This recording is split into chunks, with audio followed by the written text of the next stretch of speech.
കൊച്ചി കുമ്പളത്ത് യുവാവിനെ ആളുമാറി ആക്രമിച്ച കേസിൽ പ്രതികൾ പിടിയിലായി. ആദർശ് കൃഷ്ണൻ, ആദിത്യൻ എന്നിവരാണ് പിടിയിലായത്. ആക്രമണത്തിൽ യുവാവിന് ഗുരുതരമായി പരിക്കേറ്റിരുന്നു.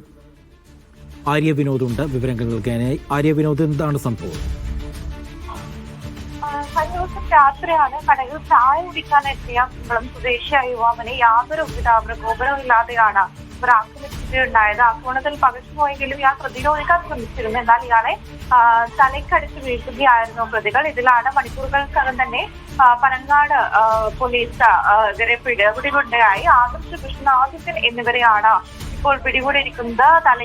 ഈ യുവാവിന് തലയ്ക്ക് ഗുരുതരമായി പരിക്കേറ്റ ചികിത്സയിൽ ഇപ്പോൾ കഴിയുകയാണ്. അതുപോലെ തന്നെ പ്രതികൾ ലഹരി ഉപയോഗിക്കുന്നവരാണെന്നുള്ളതാണ് പോലീസ് നൽകുന്ന വിവരം. ഇതിൽ ഒന്നാം പ്രതിയായ ആദർശ് തട്ടിക്കൊണ്ടുപോകൽ, അടിപിടി, കഞ്ചാവ് തുടങ്ങിയ നിരവധി കേസുകൾ പ്രതിയാണ്. അതുപോലെ തന്നെ രണ്ടാം പ്രതി ആദിത്യൻ അമ്പലമേട്, ഇടത്തറ തുടങ്ങിയ പോലീസ് സ്റ്റേഷനുകളിൽ മോഷണ കേസിലെ പ്രതി കൂടിയാണ്. രണ്ടുപേർക്കും വധശ്രമത്തിനെതിരെ കേസെടുത്ത് കോടതിയിൽ ഹാജരാക്കി റിമാൻഡ് ചെയ്തിരിക്കുകയാണ്.